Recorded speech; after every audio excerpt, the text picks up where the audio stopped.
और बहुत simple concept है। ये हमारे ऐसे हीरोज़ हैं जो कि बड़े से बड़ा काम भी करते हैं देश के लिए, तो भी उनको सामने रिवॉर्ड नहीं किया जा सकता, वो मीडिया में नहीं आ सकते। तो हम लोग बहुत लकी हैं कि हम लोग ऐसा शो बना पा रहे हैं कि कम से कम उनको एक इज्जत तो नहीं मैं बोल सकता, हम लोग की इतनी हैसियत नहीं कि हम उनको इज्जत दें, बट उनको एक पहचान और एक लोगों को, पब्लिक को, जनता को बताने के लिए कि देखो हमारे बीच में कितने बड़े हीरोज हैं, कितने स्ट्रॉन्ग कैरेक्टर के लोग हैं जिनको हम पहचानते नहीं। वो आपके बीच में से कोई एक है जिसको आप जानते नहीं होगे कि ये है, हो सकता है जो आपके पीछे खड़ी है वो आईवी में हो, है ना। तो उनको एक पहचान देने के लिए, पहचान भी नहीं बोलूँगा, आई थिंक गलत शब्द बोल रहा हूँ मैं, बट उनके लिए ये शो है और पब्लिक को, भारत की जनता को ये देखना चाहिए कि हमारे बीच में ऐसे लोग हैं जो इस देश को सेफ रखने का काम करते हैं और उनको कोई भी उसके लिए कोई अवार्ड नहीं मिल सकता और ये बात वो जानते हैं। ना अवार्ड ना रिकग्निशन, और ना स्पेशली recognition। आज के दौर में हम जो भी करते हैं हम सोशल मीडिया पे डालते हैं या इसलिए करते हैं ताकि कुछ लोग देखें और उसकी तारीफ करें। हमारे देश में नहीं, बाहर भी ऐसे लोग होते हैं जो अपने देश के लिए इतना कुछ करते हैं, सैक्रिफाइस करते हैं, अपनी पूरी ज़िंदगी डेडिकेट कर देते हैं सर्विस के लिए, और उनके काम में ही ऐसी चीज़ होती कि वो ना सामने आ सकते हैं, ना क्रेडिट ले सकते हैं, ना कोई उन्हें क्रेडिट देता। In fact you be very surprised, जब इंटेलिजेंस इंटेलिजेंस एजेंसीज के लोग शहीद भी होते हैं तभी भी उनको रिकग्निशन नहीं मिलता, एक सिर्फ मेडल मिलता है। क्योंकि देखिए, हम अगर अग्रेसिव होते हैं तो वो अग्रेशन दिखा देते हैं, हम अगर अथॉरिटेटिव होते हैं वो दिखा देते हैं। रवि वर्मा ऐसा कैरेक्टर है, ये सब होने के बावजूद एक ह्यूमैनिटी, एक वल्नरेबिलिटी और अपनी अच्छाई को कभी नहीं भूलता, और वही तीनों चीज़ दूसरों में भी ढूंढते रहता है। और वो कोशिश ये करता है कि किसी भी तरीके से, कुछ भी तरीके से किसी का भी नुकसान ना हो। कोई ना कोई, या अपने हाउ डू आई से it without giving out the concept of a lot of things, अगर वो कोई ऑपोजिट एजेंट को भी पकड़ता है, वो ये कोशिश करेगा कि कैसे इस एजेंट को हम यूज़ करें और उसे ख़त्म ना करें। असल में इस किरदार के लिए मैंने जितनी मेहनत की है, इस पूरे शो के लिए सब उतनी ही मेहनत कर रहे हैं। ये एक पहला ऐसा शो है जिसमें मैं देख रही हूँ कि हर एक एक्टर इंटेंसली इन्वेस्टेड है शो में। हमारे जो डायरेक्टर भी हैं वो बहुत ही मेहनत करके शो की स्टोरी लाइन को इस हद तक फैक्ट्स के करीब लाने की कोशिश कर रहे हैं कि आप लोग जब देखें तो आपको लगे कि हाँ, this is something very real जो आप विटनेस कर रहे हैं। It is very close to reality honestly. अब बात अगर मेरी है तो हाँ, मैं एक सर्जरी के फेज़ से गुजरी और मैंने अपने आप को अच्छे से प्लान किया कि मैं किस तरह से उस फेज़ से, जब मैं बिल्कुल ही नहीं चल पा रही थी, वहाँ से I can perform well enough to justify Parvati, क्योंकि बहुत बड़ी रिस्पॉन्सिबिलिटी मेरे सर पे डाली सचिन जी ने, और मैं चाहती थी कि फुल जस्टिस कर पाऊँ। So yes, I bounced back and I am quite happy about the journey that I have done.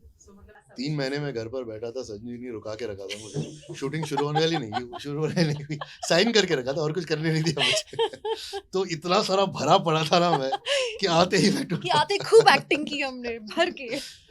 यार, बहुत लोग हैं इस शो में जिनको ड्यू क्रेडिट मिलना चाहिए। हम पर्दे के सामने आते हैं इसीलिए हमें क्रेडिट मिल जाता है, बट इस शो के भी अनसंग हीरोज बहुत हैं। Sachin ji is one of them. अभी वो सामने बैठे तो तारीफ करनी पड़ेगी। इनफैक्ट उन्होंने बैकग्राउंड म्यूजिक भी दिया है इसका, जो आप ट्रेलर देख रहे हैं उसका म्यूजिक भी दिया है। हमारे शो रनर है चाणक्य जी, हमारे पूरे यूनिट है, हमारी डायरेक्टर साहब हैं जो हमें मेंटर करते हैं सेट पे। उन्हें इस यूनिवर्स के बारे में बहुत कुछ पता है, फॉर्चुनेटली। फिर उनका नाम है अंशुमन जी। अंशुमन जी और आलोका जी है जो इंटेलिजेंस एजेंसी से जुड़े हुए हैं और वो हमें गाइड कर रहे हैं। तो बहुत सारे लोग हैं, they have made sure that हम कहीं भी गलत ना जाए। When it comes to preparation, my director had told me कि मैं जवान के बाद थोड़ा फिजिक मेरी बहुत स्ट्रांग थी।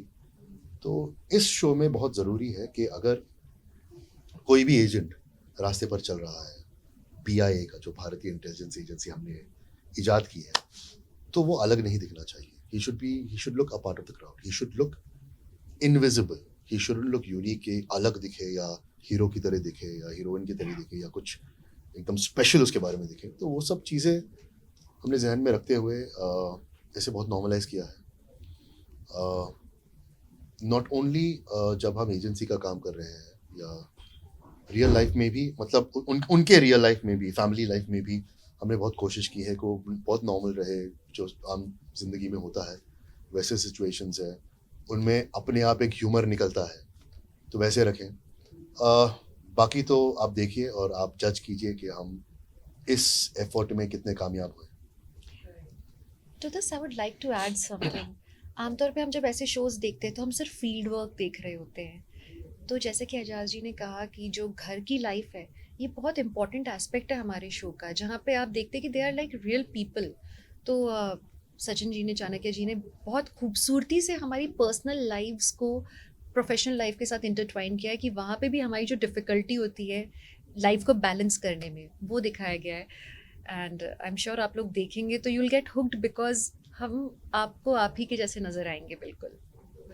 और मैं एक चीज़ बताना चाहूँगा, Divyanka and me are not cast opposite each other. We have a different families, but you will see a very beautiful relationship between Ravi Verma and Parvati Sehgal. उनकी अपनी ज़ाती ज़िंदगी में वो सब कुछ अपने लोगों को नहीं बता सकते, ना अपने काम के लोगों को, ना अपने फैमिली के लोगों को. ये दो ही हैं जो एक दूसरे में कॉन्फिडेंट हैं और बहुत अच्छे दोस्त भी हैं और एक दूसरे को सपोर्ट भी कैसे करते हैं. That's a very beautiful relationship. कोई अवार्ड है क्या स्वीटेस्ट हस्बैंड एवर वाला? विवेक को दे देते हैं हम, क्योंकि नहीं, उन्होंने सच में बहुत पेशेंस रखा मेरे इर्द गिर्द, क्योंकि एक वो पेनफुल प्रोसेस होता है और उसमें मैं बहुत फोकस्ड थी कि मुझे कहीं पहुंचना था. और उनके लिए भी पहले वो हमेशा बोला करते थे वर्कआउट करो करो. इस बार ऐसा था कि मुझे करना नहीं, was trying to stop me कि नहीं, पहले हील हो जाओ, उसके बाद में तुम्हें जो करना है. So he really helped me with my entire sketching up of this workout plan कि मैं कैसे फिजियोथेरेपी करूँ, कब करूँ. He was a part of entire process. तो हाँ, यहाँ पे शायद हमारे प्रोजेक्ट में उनका भी थोड़ा योगदान है. आशीर्वाद है. अपॉइंटमेंट है आप लोगों का हमारे साथ में, याद रखिएगा. It is on 11th of April, Thursday Thursday. और फ्राइडे रात 8 बजे. सचिन जी क्या ऐड करना चाहेंगे शो के बारे में? मैं तो शो के बारे में ही कहना चाहूँगा, जैसे शो निकल के आया, शुरू के कुछ एपिसोड्स हम लोगों ने देखे. अब शायद मैं उसको प्रोड्यूस भी कर रहा हूँ तो मैं बायस हो सकता हूँ, लेकिन मुझे लगता है कि बहुत ही बेहतरीन शो है और जो भी इससे जुड़ेगा शुरू से एंड और ऐसे फेसेस होना वो भी एक ब्लेसिंग है.